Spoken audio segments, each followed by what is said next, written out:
Shri Ganesha Sharada Gurubhyo Namaha. Uttaram Yat Samudrasya Himadrashchaiva Dakshinam Varsham Tad Bharatam Nama Bharati Yatra Santatihi. Welcome to all for this session from Skanda Purana under Maheshwara Khanda, in which under Kedar Khanda this is chapter 9.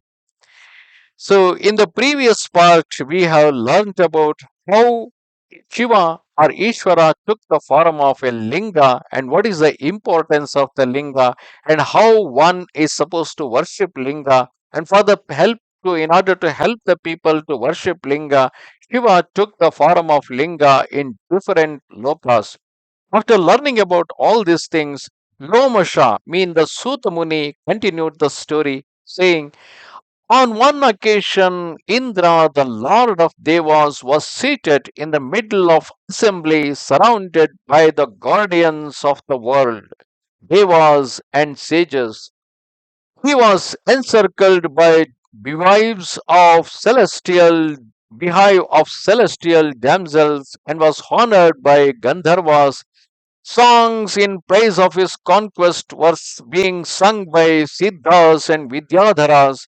At that time, Brihaspati, who was the scholarly preceptor of the king of Devas and was of exalted fortune and liberal minded, came there surrounded by his disciples. On seeing him, Devas, who had been sitting there, promptly bowed down to him. Indra too had seen Vachaspati or the Brahaspati's arrival, but the vicious minded Lord Indra did not utter a single word in his honor, no word of welcome, no offer of seat, no formal permission to leave was accorded to him. Knowing that Shakra or Indra had become arrogant and evil minded due to royal authority, Brihaspati became angry and he vanished from the spot. When the preceptor of Devas had departed, Suras became dejected. Yakshas, serpents, Gandharvas, and sages also became depressed in mind. O Brahmanas, at the end of the basic music ritual, Indra, as it were, regained consciousness. He asked the Suras immediately, where was our preceptor, who is of preceptor of great penance, has gone? At the very same time, Shakra, the lord of Devas, was informed by Narada, preceptor has been insulted by you. There is no doubt about it. O slayer of Bala, your kingdom has gone due to the disrespect shown by you towards your preceptor. Hence, by all means, you have to now immediately go and plead him for forgiveness. On hearing these words of the noble souled Narada, Shakra suddenly got up from his seat, surrounded by all of the Devas. He hastened to the abode of his preceptor promptly, without any slackness. He bowed down to Tara, the wife of the Brahaspati, at the outset and asked her, where has our preceptor had gone? Preceptor of great penance had gone. Tara startled at Chakra. She looked at Chakra, and said, I do not know. Whereupon Shakra became worried and returned to his own house. In the meantime, there appeared mysterious ill omens in the heaven, causing misery to everyone, including the noble minded Shakra himself. All the activities of Shakra were known to Bali, who was stationed in the netherworld's Sutala. Surrounded by Daithyas, he went from Patala to Amaravati. Thereupon, a great fight ensued between Devas and Dhanavas. Devas were defeated by Daityas. Instantaneously, the whole of the kingdom of Shakra, the deluded and evil minded one, was conquered by the Daityas. and everything that belonged to Shakra was quickly carried to Patala by those Daityas. It was by the grace of Shukra that all of them become victorious. Shukra become bereft of glory and splendor, so he was utterly abandoned by Devas, the goddess of fortune with lotus like eyes. He simply vanished from the heaven Amaravati. Great elephant Airavata, the horse Uchchaisravas, many other precious things and jewels were taken away immediately by Daityas of evil behavior due to their greed. Good ones among them fell into the ocean. Bali, who was surprised at this loss of the great gems, remarked this to his preceptor Shukracharya. It is mysterious that many jewels brought by us after defeating Devas have fallen into the ocean. On hearing the words of Bali, Ushanasa or Shukracharya, the preceptor of Bali, he replied to him, one can attain the heavenly kingdom only through performance of 100 horse sacrifices, Ashwamedhayaga. There is no doubt about it that it will be acquired by one who is initiated in it. Hence, the enjoyer is also he himself. Without performing a horse sacrifice, heavenly pleasures cannot at all be enjoyed. Understanding the utterance of his preceptor, Bali became quite silent. What was proper and befitting was carried out through and along with Devas.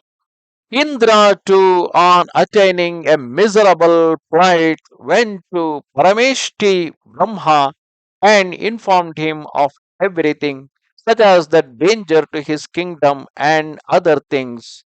On hearing the words of Shakra, Parameshti Brahma said, we shall gather together all the suras and go immediately along with you to Vishnu, the Lord of the Lords, in order to propitiate him. Saying, so be it, all those guardians of the worlds, beginning with Chakra, went to the shore of Milk Ocean with Brahma at their head.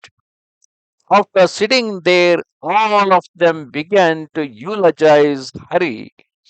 Brahma said, O Lord of the universe, O Lord of the Devas, brought down to you by Suras as well as Asuras, obeisance to you.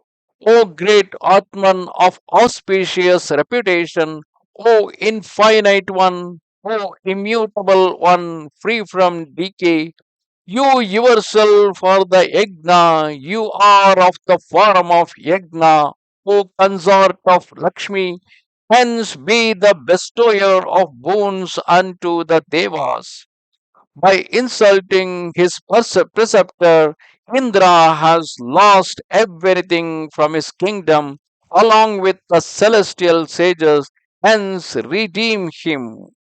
Lord Vishnu replied to the Devas who are following Brahma, there is no wonder in the fact that everything perishes by insulting the preceptor. Those who are sinners, who are completely engaged in evil activities, who indulge only in sensual pleasures, and by whom parents are censured, are undoubtedly godless ones, Nastikas. Immediately he has acquired the fruit, O Brahma, of whatever the person has committed, they will get the fruits of their action. Difficulty and misfortune have befallen all due to the fact of this by Shakra. When a person faces adverse circumstances, they say that he must be friendly with all living beings in order to achieve all his purposes. For that reason, Indra, do as I suggest. For the realization of your purpose, go and form an alliance with the Daityas. On being commanded by the Lord, the highly intelligent Shakra left Amaravati and went to Sutala along with the Devas. On seeing that Indra had come, Indrasena or the Bali became furious. Along with his army, he was desirous of killing Indra. Then, by means of different types of controlling words, Daityas and Bali, the most excellent one among strong persons, were prevented from killing by Narada. At the instance of that same sage, Bali controlled his anger. Indra then came in along with his army. He was seen by Indrasena, surrounded by the guardians of the world. The king of Daityas hastened to tell him laughingly, Wherefore have you come here to Sutala, O Chakra? Let it be mentioned. On hearing these words, he said smilingly, We are, that means Indra said smilingly, We are the descendants of Kashyapa because Devas were born out of Diti and uh, Daityas were born out of Diti, where both Aditi and Diti are the wives of Kashyapa. So we both are descendants of Kashyapa. All of you are also so. Just as we are, so also you are. Clash and quarrel is meaningless. As fate would have it, my kingdom was seized by you instantaneously. So also many gems were taken away by you, though brought with very great effort. Those gems also had gone because they all fallen into the ocean. Hence, a learned person must deliberate and ponder. One gets knowledge by means of deliberation, and liberation originates from that knowledge. But alas, of what avail is my utterance in front of you? I do not know. I have approached you along with Suras as a person seeking refuge. On hearing these words of Shakra, the intelligent Daityas, the most excellent one among the knowers or the learned ones, the most excellent one among those who know the what to say, said laughingly, that means Bali replied laughingly to Shakra, Of what purpose, O Devendra, you have come? I do not know, because Bali wanted to know the purpose, why he has come. On hearing those words, Shakra's eyes became filled with tears. He did not say anything. Narada spoke to him the following words, Oh Bali, don't you know the difference between right and wrong activities? This is the virtue of great men. They protect those who seek refuge in them.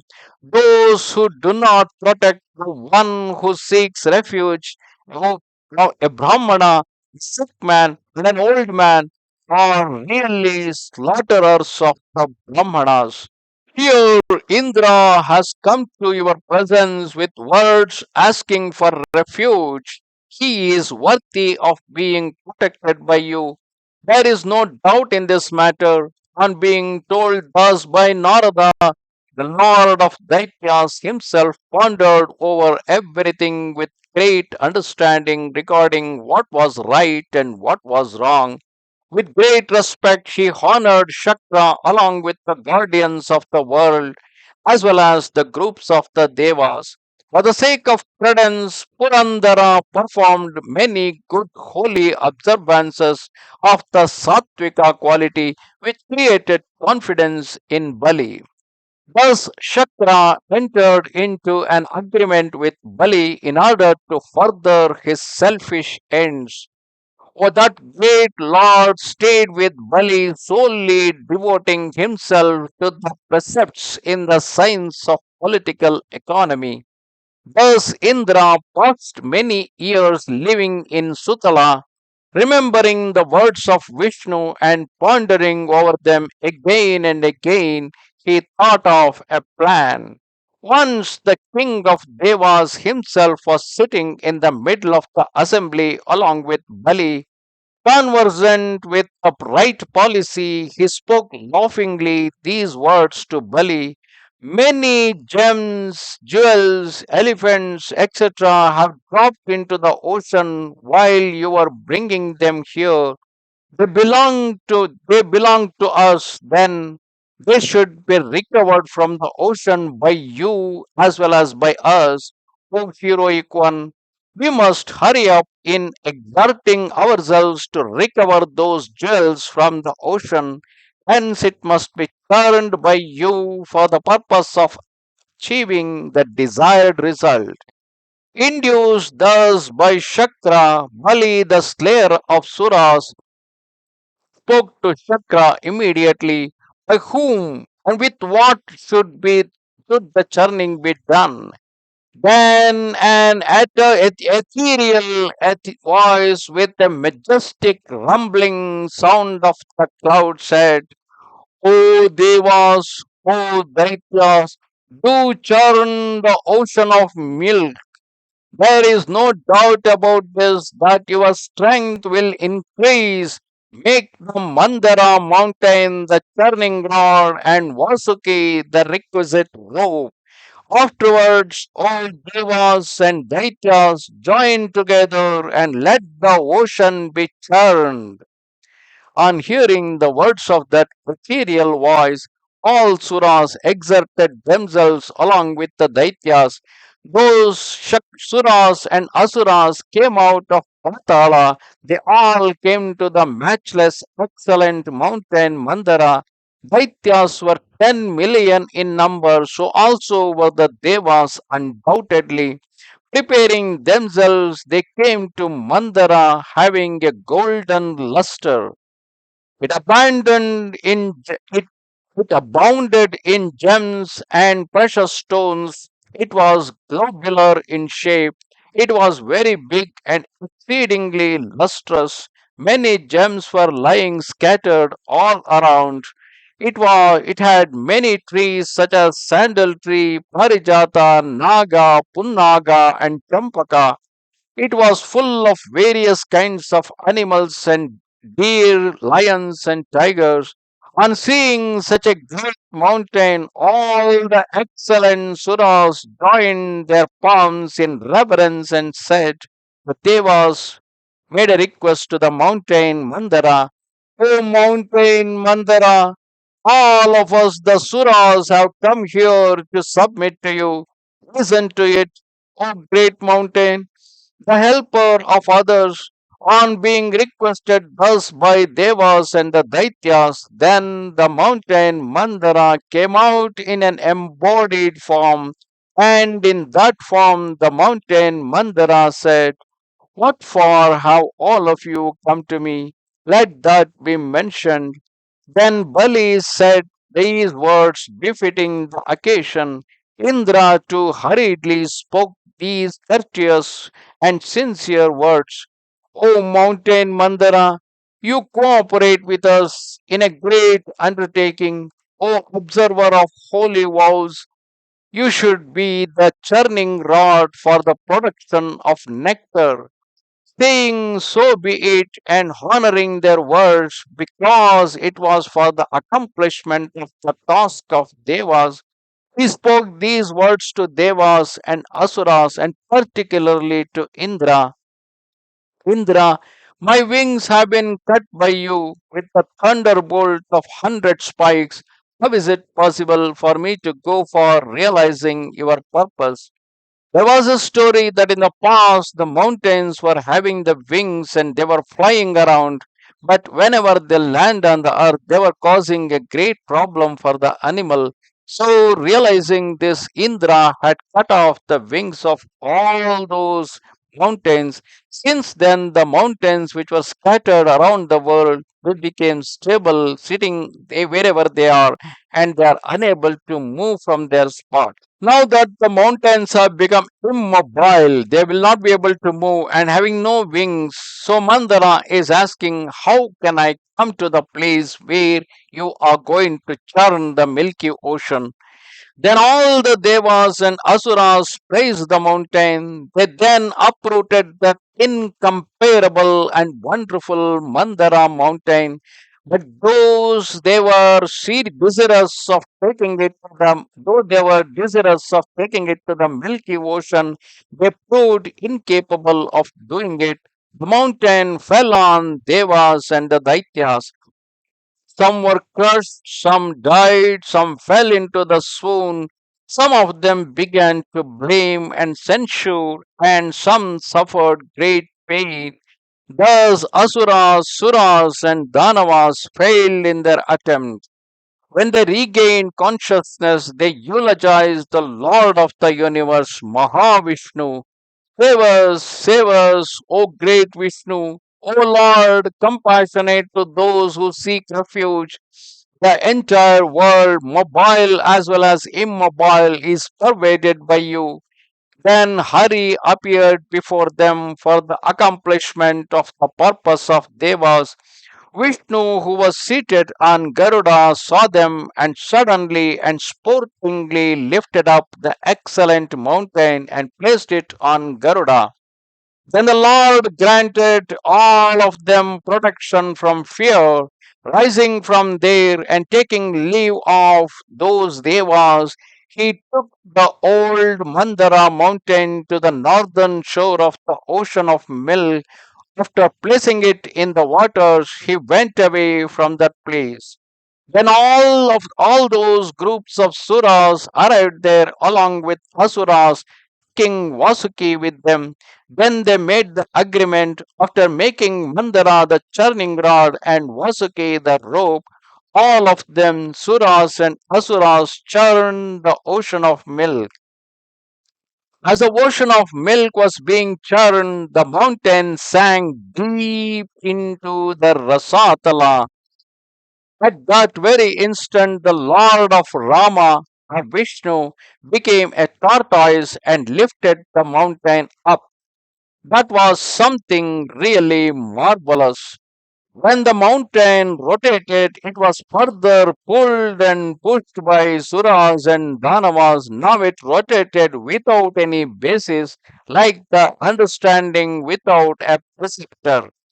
Vishnu, the Supreme Soul, then became the basic support of the Mandara mountain.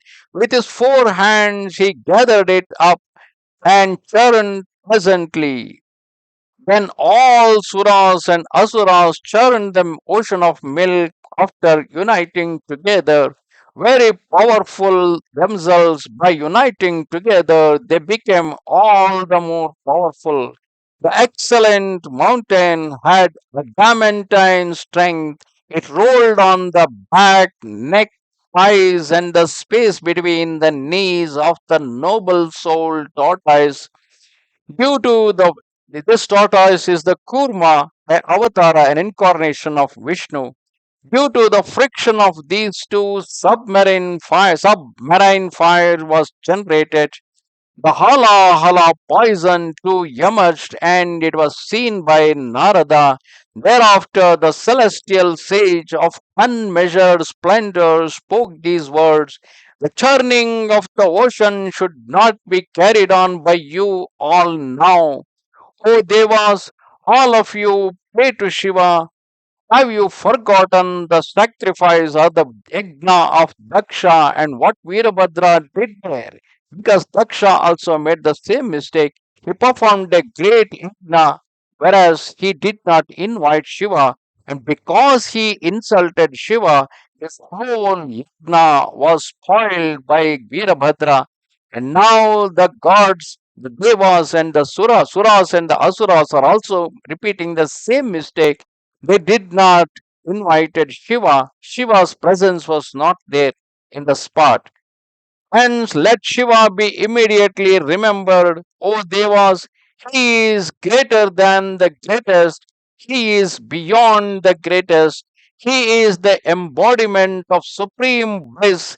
He is worthy of being meditated upon by yogis. He has no form as a matter of fact. However, he is formless and unmanifest or without any diversity. Devas were eager to achieve their purpose. Therefore, they hurriedly went on churning the ocean. All those who are overwhelmed by desires do not listen to the advice of others because they become irrational and stupid. They should not be given many pieces of advice and instructions because for the people who are not ready to listen to anybody, who are rational, irrational, and stupid, who do not even think about what the others are saying. So, for such people, advices should never be given. There are subject to raga because those people are subject to the raga means desire and dvesha the hatredness.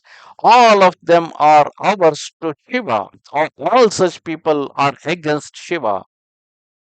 With their sheer continuous exertion, they churn the milk, ocean of milk. Due to excessive churning, the poison called hala hala was generated from the ocean of milk. It was strong enough to burn down the three worlds. It came up to kill the heaven dwellers. It went up still further and spread to all quarters. The entire sky was pervaded by it. The Kalakuta poison advanced to consume all the living beings. They observed the huge king of serpents dashed by their own hands. They left him there. I mean, both the Suras and Asuras, they left the Vasuki, they left the mountain, and they ran away from the spot. They fled along with Asuras. So also the sages, beginning with Brigu, sages in hundreds, they fled in all directions. It was like what happened at the sacrifice of Daksha. Earnestly urged by Brigu, all of them went to Satyaloka. This poison Kalakuta will be quelled by means of various Vedic sentences. That means the mantras. That's what Brigu told to all the people.